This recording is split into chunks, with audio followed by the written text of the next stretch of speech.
কিন্তু একটাই ঘাটতি আছে এখানে, সেটা হলো রাইড নেই, তাই না? বাচ্চাদের রাইড নাই বা বড়দেরও রাইড নেই। রাইড কিন্তু সবার জন্যই মানে পছন্দের, মজার।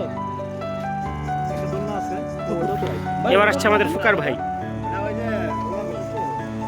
যাই হোক, জিন্দা পার্কের মিডল পয়েন্টে যে পুকুর, সে পুকুর থেকে আমরা এখন সরাসরি আপনাদেরকে দেখাচ্ছি আশেপাশের অবস্থা। আমরা এক নজরে একটু দেখে নেই চারিপাশের দৃশ্যগুলো কেমন। যদিও সবুজ গাছগাছালি বনবনানি, বাট যেটির অভাব আমরা ফিল করছি সেটি হচ্ছে এখানে কোনো রাইড নেই। জাস্ট আপনি কিছু অবসর সময় কাটাতে পারবেন।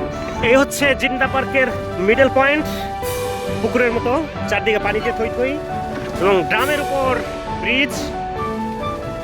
কিছুটা রিস্ক নিয়ে আসতে হয়, এখনো অনেকেই ভয়ে আসতে পারছে না। ওইদিকে আছে আমাদের রায়হান ভাই ভিটু, ফারুক ভাই ভিটু প্লাস, জাহিদ ভাই ভিটু প্রো, সেলিম ভাই ভিটু ম্যাক্স। আমার সামনে আছে একজন সাহসী, অসীম সাহসী জুবাইর গাজী ভাই, যিনি সাঁকোতে উঠলে নাচতে মনে চায়, নাচতে নাচতে। আচ্ছা আচ্ছা, অবশেষে আমরা আমাদের ভাইদেরকে পেয়ে গেলাম আমাদের কাছে। খুবই চমৎকার পরিবেশ। What a nice scenario. ব্যাকগ্রাউন্ডটাও চমৎকার, মনে হচ্ছে আমরা মিনি সেন্ট মার্টিনে আছি।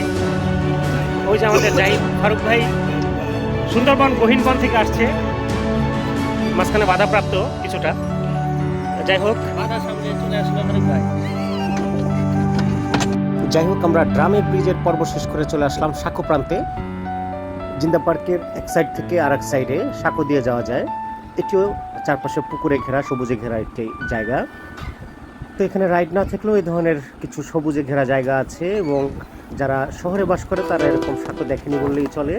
প্রত্যন্ত গ্রামে এখনো কিছু কিছু সাঁকো থাকতে পারে। এই যে দেখেন কত দ্রুত পার হচ্ছি আমি। সাঁকো আমরা পার হচ্ছি, আপনারা দেখতে পাচ্ছেন। This is matter of nothing. যাচ্ছি মাঝখানে দুটি বাস, যদিও অনেক সাঁকোতে একটি বাসও থাকে, আবার কোনো কোনো সাথে আরো বেশি থাকে। যাই হোক, আমরা চলে আসলাম স্থলে, এবং দেখতে পাচ্ছি এখানে অনেকেই ছবি তুলছে। একদিকে এক ভাই ছবি তুলছে, তাকে সবাই মনে হচ্ছে শুটিং হচ্ছে এখানে, সবাই দাঁড়িয়ে দাঁড়িয়ে অসহায়ের মতো দেখছে। কি আজব বাংলাদেশ।